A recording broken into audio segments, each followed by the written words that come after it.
In November 2018, a chilling announcement shook Oshawa to its core. The city, long known for its proud industrial heritage, was suddenly thrust into the national spotlight. General Motors, a century-old pillar of Canadian industry and a symbol of stability for generations, declared the closure of its Oshawa assembly plant.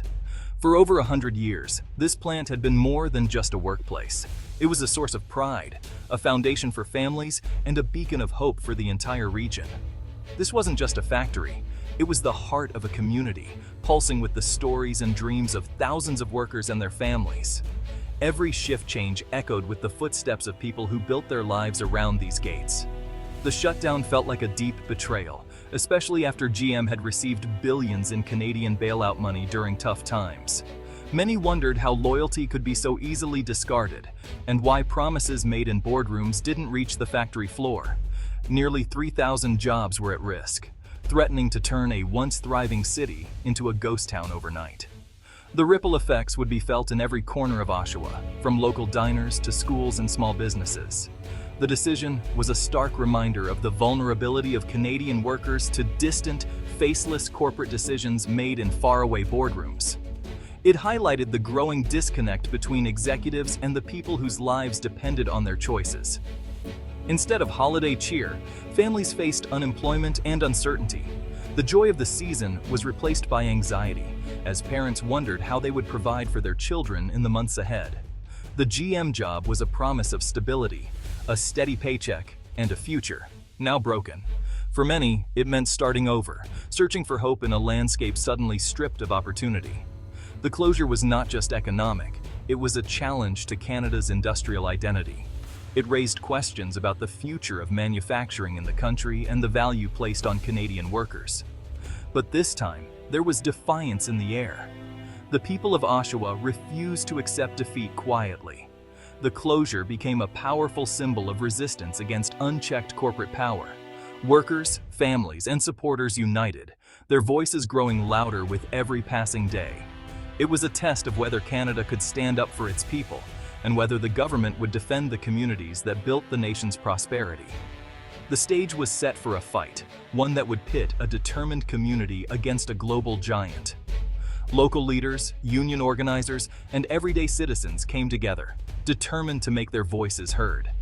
This was a battle Canada could not afford to lose, not just for Oshawa, but for every community that depends on industry and fair treatment. The sense of unfairness was immense, but so was the resolve. People who had never protested before found themselves on the front lines, fighting for their livelihoods and their dignity. The community was ready to fight for its future, organizing rallies, spreading awareness, and demanding accountability from those in power. The closure was a call to action, not just for Oshawa, but for the entire nation. It sparked a conversation about what kind of country Canada wanted to be. It was a moment that demanded a response. A time for Canadians to stand together and demand justice. The fight for Oshawa was about more than jobs. It was about dignity, justice, and the right to a future built on respect and fairness. The battle lines were drawn, and the fight was on. Oshawa's story was now Canada's story, a struggle for the soul of a nation. Meet Mark, a third-generation GM worker whose entire life has revolved around the rhythms of the assembly line. For decades, his family has depended on the steady hum of the factory floor, building not just cars, but a sense of purpose and community. But with the sudden closure announcement, Mark's world crumbled overnight, leaving him uncertain about his future and how he'll support his loved ones. His story is just one among thousands. Each worker, each family, now faces a personal crisis, grappling with fear, anxiety, and the loss of identity that comes with unemployment. The ripple effect was immediate and far-reaching. Local businesses, from coffee shops to hardware stores, felt the squeeze as customers vanished. The economic ecosystem of Oshawa, built over generations around GM, now teetered on the brink of collapse, threatening the livelihoods of thousands beyond the factory gates. Families faced impossible choices, cutting back on essentials, dipping into savings, or even considering moving away, with entire household incomes suddenly at risk.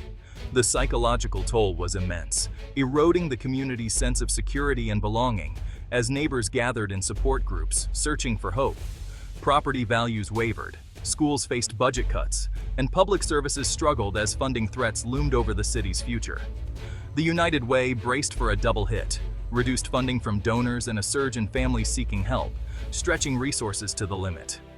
The shutdown unfolded like a slow-motion catastrophe, dismantling the city's infrastructure, draining its energy, and leaving a once bustling community eerily quiet. Oshawa, a proud town built on hard work and resilience, now stared into an uncertain abyss, its spirit tested as never before. The decision, made in distant boardrooms and government offices miles away, had profound and lasting consequences for the people of Oshawa, reshaping lives and futures in its wake. Canadians responded swiftly and unitedly. Workers, led by Unifor, launched rallies and a media campaign. Unifor's president, Jerry Dias, became the face of resistance. Politicians across party lines condemned GM's decision.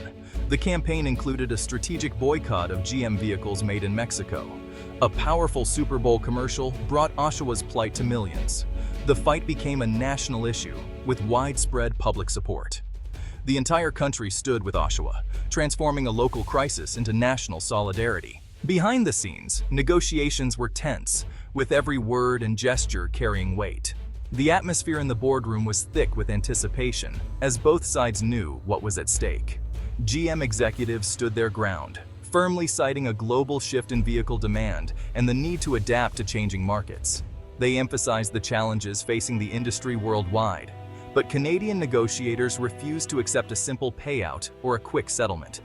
They were determined to secure a better future for their workers and their community. They passionately argued for new products, highlighting the plant's unique strengths, skilled workforce, and its history of innovation and reliability. The union leaders used their leverage, reminding GM of the value of other Canadian plants and the loyalty of their employees, pushing for a solution that would protect jobs. The breakthrough finally came after days of relentless pressure, late-night discussions, and strategic negotiation from all sides. GM ultimately agreed to convert part of the plant, a move that would save hundreds of jobs and offer hope to the local community. The final deal involved a major retooling of the plant, preparing it for the production of pickup trucks and ensuring its long-term viability. It was a billion-dollar commitment, an extraordinary testament to persistence, unity, and the power of negotiation. In the end, the Canadian team forced a corporate giant to reverse its decision, proving that determination and teamwork can truly make a difference. The new investment announcement brought joy and relief. The plant was reborn as a factory of the future. State-of-the-art systems replaced old assembly lines. Workers returned, undergoing training for new skills. In less than 2 years, the plant was rolling out new trucks. The first truck symbolized victory and hope. The event was celebrated nationwide, proving organized labor's power.